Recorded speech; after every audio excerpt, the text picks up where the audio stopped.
జయ విజయులు తమ రెండో జన్మలో భాగంగా త్రేతాయుగంలో రావణ కుంభకర్ణులుగా జన్మించి విష్ణుమూర్తి అవతారమైన శ్రీరాముడి చేతిలో సంహరించబడ్డారు. దశకంఠునిగా పేరు పొందిన రావణాసురుడు విశ్రవ మహర్షి కైకసీ దంపతుల పెద్ద కుమారుడు.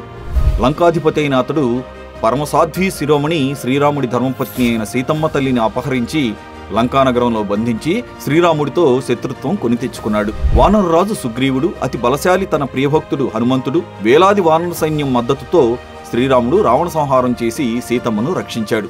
రావణుడి సోదరుడు అతి భారీకాయుడు కుంభకర్ణుడు.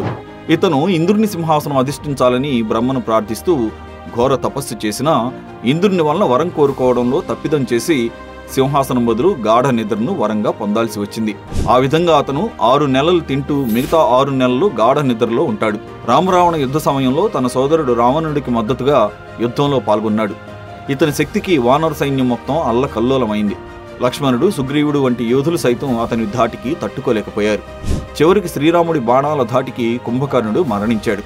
ఈ విధంగా త్రేతాయుగంలో రావణ కుంభకర్ణులుగా జన్మించి శ్రీ మహావిష్ణువు అవతారమైన శ్రీరాముడి చేతిలో సంహరించబడి జయ విజయులు తమ రెండో అవతారాన్ని ముగించారు.